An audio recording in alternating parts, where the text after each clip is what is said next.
ମେଘମାଳରେ ଶୀଘ୍ର ଆଗମନ କରୁଥିବା ଆମ୍ଭମାନଙ୍କ ପ୍ରଭୁ ଯୀଶୁଖ୍ରୀଷ୍ଟଙ୍କର ଅତି ପବିତ୍ର ଓ ବହୁମୂଲ୍ୟ ନାମରେ ଆପଣ ସମସ୍ତଙ୍କୁ ଆଉ ଗୋଟିଏ ନୂତନ ପ୍ରସଙ୍ଗରେ ପୁନର୍ବାର ମୁଁ ସ୍ୱାଗତ କରେ। ପରମେଶ୍ୱରଙ୍କ ଅନୁଗ୍ରହରୁ ତାହାଙ୍କର ଜୀବନ୍ତ ବାକ୍ୟକୁ ନେଇ ଆପଣମାନଙ୍କ ନିକଟରେ ଆସିବା ପାଇଁ ୟୁଟ୍ୟୁବ ଜରିଆରେ ଆପଣମାନଙ୍କ ସହିତ ପୁଣି ଥରେ କଥାବାର୍ତ୍ତା କରିବା ପାଇଁ ସ୍ୱର୍ଗର ପରମେଶ୍ୱର ମୋତେ ଅନୁଗ୍ରହ କଲେ। ଏହି ସୁନ୍ଦର ସୁଯୋଗ ମୋ ଜୀବନରେ ଯୋଗ କଲେ। ସେଥିପାଇଁ ସ୍ୱର୍ଗର ପରମେଶ୍ୱରଙ୍କୁ ମୁଁ ହୃଦୟ ସହିତ ଧନ୍ୟବାଦ ଦିଏ। ଆପଣମାନଙ୍କୁ ମଧ୍ୟ ମୁଁ ହୃଦୟ ସହିତ ଧନ୍ୟବାଦ ଦିଏ। ଆପଣମାନେ ଏହି ସାମୁଏଲ ଖରା ୟୁଟ୍ୟୁବ ଚ୍ୟାନେଲରେ ପ୍ରଚାରିତ ହେଉଥିବା ପ୍ରତ୍ୟେକ କାର୍ଯ୍ୟକ୍ରମ ଗୁଡ଼ିକକୁ ନିୟମିତ ଦେଖୁଛନ୍ତି, ଶୁଣୁଛନ୍ତି। କେବଳ ଦେଖୁଛନ୍ତି, ଶୁଣୁଛନ୍ତି ତାହା ନୁହେଁ, ଲାଇକ୍, ସେୟାର, କମେଣ୍ଟ ମାଧ୍ୟମରେ ଆପଣମାନେ ଆମ୍ଭମାନଙ୍କୁ ଅତ୍ୟଧିକ ପରିମାଣରେ ଉତ୍ସାହିତ କରୁଛନ୍ତି। ସେଥିପାଇଁ ମୁଁ ପ୍ରଭୁଙ୍କର ଗୌରବ କରେ। ପରମେଶ୍ୱର ଆପଣ ସମସ୍ତଙ୍କୁ ପ୍ରଚୁର ଭାବରେ ଆଶୀର୍ବାଦ କରନ୍ତୁ। ପ୍ରିୟ ପ୍ରଭୁଙ୍କ ଲୋକମାନେ, ଆଜି ଆମେ ପ୍ରଭୁଙ୍କ ବାକ୍ୟରୁ ଆଉ ଏକ ନୂଆ ପ୍ରସଙ୍ଗରେ ଅଳ୍ପ ସମୟ କଥାବାର୍ତ୍ତା ହେବା। ଆଜି ଆମେ ଯେଉଁ ପ୍ରସଙ୍ଗରେ ପ୍ରଭୁଙ୍କ ବାକ୍ୟରୁ ଧ୍ୟାନ କରିବା, ସେହି ପ୍ରସଙ୍ଗର ଶୀର୍ଷକ ହେଲା ସ୍ୱାଧୀନ ପରେ କଣ।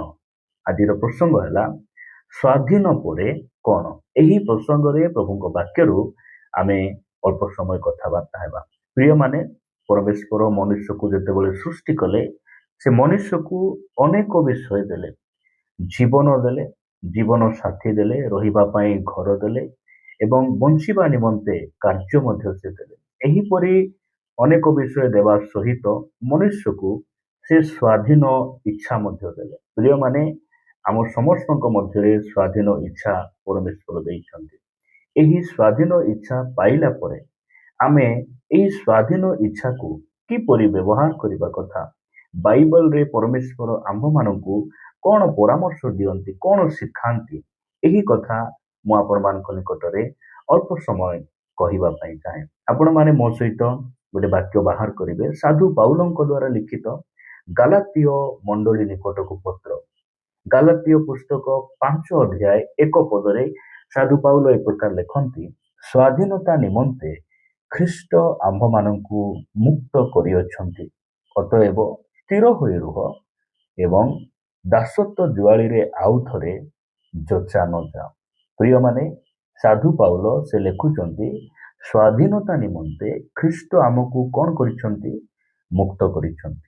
ଆଉ ଥରେ ବନ୍ଧନରେ ଯିବା ପାଇଁ ନାହିଁ, ଆଉ ଥରେ ଦାସତ୍ୱ ଜୁଆଳିରେ ଯୋଚା ଯିବା ନିମନ୍ତେ ଖ୍ରୀଷ୍ଟ ଆମ୍ଭମାନଙ୍କୁ ମୁକ୍ତ କରିନାହାନ୍ତି। ଏହି ବାକ୍ୟ ଶୁଣୁଥିବା ସମୟରେ ଗୋଟିଏ ପ୍ରଶ୍ନ ଆପଣଙ୍କ ମନରେ ଆସିପାରେ, ମୁଁ କେଉଁ ବନ୍ଧନରେ ଥିଲି ଯେ, ମୁଁ କାହାର ଦାସ ହୋଇଥିଲି ଯେ ମୋତେ କିଏ ମୁକ୍ତ କରିବାର ଆବଶ୍ୟକ ରହିଛି? ମୁଁ କେଉଁ କାହାର ଦାସ ମୁଁ ହେଇଛି? ମୁଁ କେଉଁ ବନ୍ଧନରେ ଅଛି ଯେ ମୋତେ କିଏ ମୁକ୍ତ କରିବାର ଆବଶ୍ୟକ ରହିଛି? ଏହି ପ୍ରକାର ପ୍ରଶ୍ନ ଗୁଡ଼ିକ ଯୀଶୁ ଖ୍ରୀଷ୍ଟଙ୍କୁ ମଧ୍ୟ ଶାସ୍ତ୍ରୀ ଫାରୁସୀ ମାନେ ସେମାନେ କହିଥିଲେ। ଯଦି ଆପଣ ପଢିବେ ଯୋହନ ଲିଖିତ ସୁସମାଚାର 8 ଅଧ୍ୟାୟ ତାର 34 ପଦରେ ଲେଖାଯାଏ, ଯୀଶୁ ସେମାନଙ୍କୁ ଉତ୍ତର ଦେଲେ। ଯଦି ଆମେ 32 ପଦରୁ ପଢିବା, ଆକୁ ଆମେ ଭଲ ଭାବରେ ବୁଝିପାରିବା। ଲେଖାଯାଏ, ପୁଣି ତୁମ୍ଭେମାନେ ସତ୍ୟ ଜ୍ଞାତ ହେବ ଓ ସେହି ସତ୍ୟ ତୁମ୍ଭମାନଙ୍କୁ ମୁକ୍ତ କରିବ। ଏହି କଥା ଯେତେବେଳେ ପ୍ରଭୁ ଯୀଶୁ ଖ୍ରୀଷ୍ଟ କହିଲେ, ସେହି ସମୟରେ ସେମାନେ ତାହାଙ୍କୁ ଉତ୍ତର ଦେଲେ, ଅର୍ଥାତ୍ ଯୀଶୁଙ୍କୁ ସେମାନେ କହିଲେ,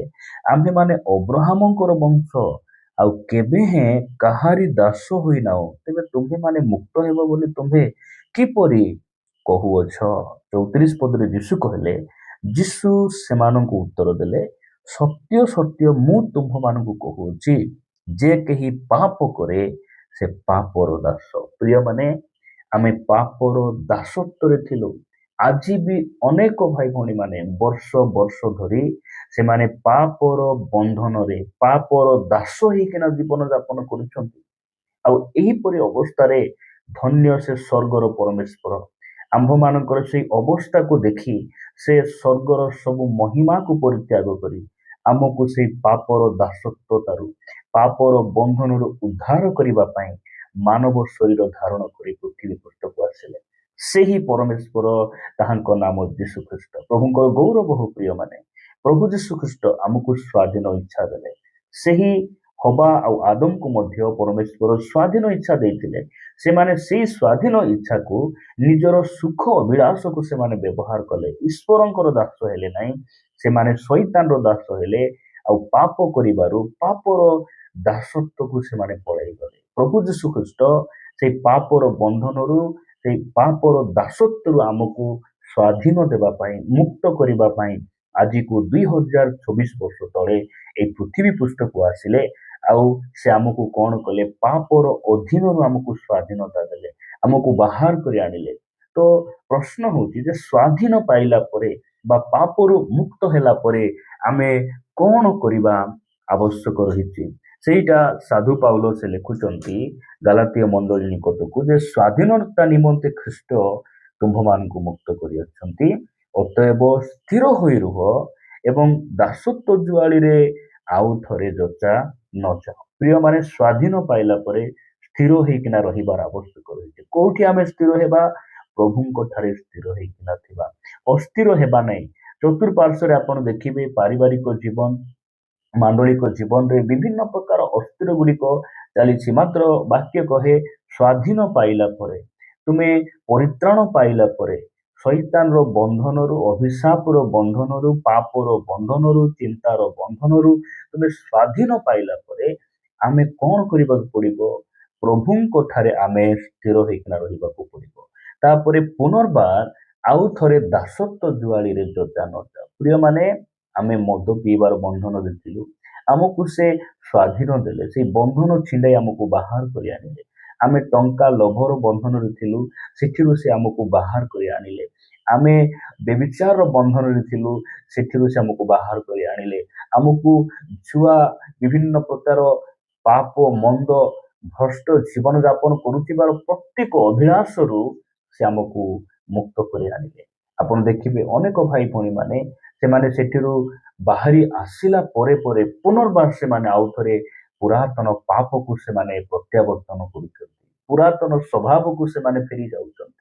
ପ୍ରିୟମାନେ, ସ୍ୱାଧୀନ ପାଇଲା ପରେ ଅର୍ଥାତ୍ ପରିତ୍ରାଣ ପାଇଲା ପରେ ଆମେ ସ୍ଥିର ହେଇକିନା ରହିବାର ଆବଶ୍ୟକ ରହିଛି। ପ୍ରଭୁରେ ଆମେ ଧୈର୍ଯ୍ୟ ସହିତ ପ୍ରଭୁଙ୍କ ଠାରେ ଆମେ ଲାଗି ରହିବାର ଆବଶ୍ୟକ ରହିଛି।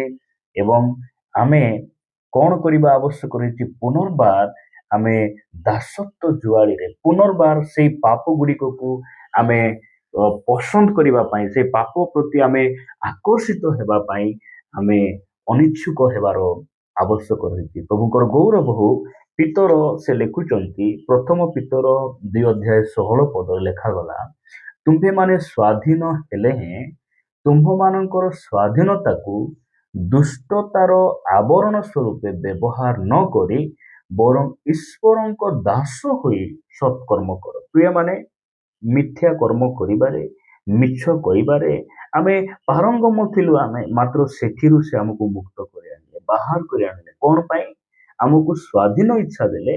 ଆମେ ସେଇ ସ୍ୱାଧୀନ ଇଚ୍ଛାକୁ ପୁନର୍ବାର ଆମେ ଅସତ୍ କର୍ମ କରିବାରେ, ମିଥ୍ୟା କହିବାରେ, ଧନକୁ ଲୋଭ କରିବାରେ, ଲୋକଙ୍କୁ ବିଭିନ୍ନ ପ୍ରକାର ଭଣ୍ଡାମି କଥା ଗୁଡ଼ିକ କହିବାରେ ଆମେ ସେଇ ଇଚ୍ଛାକୁ ବ୍ୟବହାର ନ କରି ବରଂ ଆମେ ଈଶ୍ୱରଙ୍କ ଦାସ ହେବା। ଏହା ବାଇବେଲ ଆମମାନଙ୍କୁ ଶିକ୍ଷା ଦିଏ। ପ୍ରିୟମାନେ, ପ୍ରଭୁ ଆମମାନଙ୍କୁ ଅନୁଗ୍ରହ କରନ୍ତୁ। ସେହିଦିନ ବାହିନୀ ଭୂତଗ୍ରସ୍ତ ବ୍ୟକ୍ତି ଯେତେବେଳେ ଭୂତ ଛାଡ଼ି ଯାଉଛି, ସେ ଭଲ ହେଇଯାଉଛନ୍ତି, ଆଉ ସେ ଭଲ ହେଲା ପରେ ସେ ମଶାଣିରେ ରହିବା ପାଇଁ ପସନ୍ଦ କରୁନାହାନ୍ତି, ସେ ସେ କବରରେ ରହିବା ପାଇଁ ପସନ୍ଦ କରୁନାହାନ୍ତି। ସେ କହୁଛନ୍ତି, ଯୀଶୁ ତୁମେ ଯୋଉଠି ଯିବ ମୁଁ ତୁମର ପଛ ପଛ ଆସିବି, ତୁମେ ଯୋଉଠି ଯିବ ମୁଁ ସେଠିକୁ ଯିବି, ତୁମେ ଯୋଉଠି ରହିବ ସେଠି ମୁଁ ରହିବି। ପ୍ରିୟମାନେ, ଯଦି ଆପଣ ସ୍ୱାଧୀନ ପାଇଛନ୍ତି, ସତରେ ଆପଣଙ୍କର ପରିତ୍ରାଣ ହେଇଛି, ତାହେଲେ ଆପଣ ପୁନର୍ବାର ଜଗତକୁ ଯିବେ ନାହିଁ, ପୁନର୍ବାର ପାପ କରିବା ପାଇଁ ଇଚ୍ଛା ଲାଗିବ ନାହିଁ। ଆପଣଙ୍କୁ ଖ୍ରୀଷ୍ଟଙ୍କର ବଶୀଭୂତ ହେବା ପାଇଁ ଭଲ ଲାଗିବ, ପ୍ରଭୁଙ୍କର ଆଜ୍ଞାବହ ହେବା ପାଇଁ ଭଲ ଲାଗିବ। ପ୍ରଭୁ ଆମମାନଙ୍କୁ ଅନୁଗ୍ରହ କରନ୍ତୁ। ସ୍ୱାଧୀନ ପାଇଲା ପରେ ଆମେ ପ୍ରଭୁରେ ସ୍ଥିର ହୋଇ ରହିବା। ପୁନର୍ବାର ଆମେ ଦାସତ୍ୱ ଜୁଆଳିରେ ଆମେ ଯୋଚା ଯିବା ନାହିଁ। ଏବଂ ସ୍ୱାଧୀନ ପାଇଲା ପରେ ସେଇ ସ୍ୱାଧୀନ ଇଚ୍ଛାକୁ ଆମେ ଈଶ୍ୱରଙ୍କର ଗୌରବ ନିମନ୍ତେ, ଈଶ୍ୱରଙ୍କ ଦାସ ହୋଇ, ତାହାଙ୍କର ଆଜ୍ଞାବହ ହୋଇ, ଈଶ୍ୱରଙ୍କର ବଶୀଭୂତ ହୋଇ ଆମେ ଜୀବନ ଯାପନ କରିବା। ଏହା ପରମେଶ୍ୱର ଇଚ୍ଛା କରନ୍ତି। ପ୍ରଭୁ ଏହି ବାକ୍ୟ ଦେଇ ଆମ ସମସ୍ତଙ୍କୁ ପ୍ରଚୁର ଭାବରେ ଆଶୀର୍ବାଦ କରନ୍ତୁ।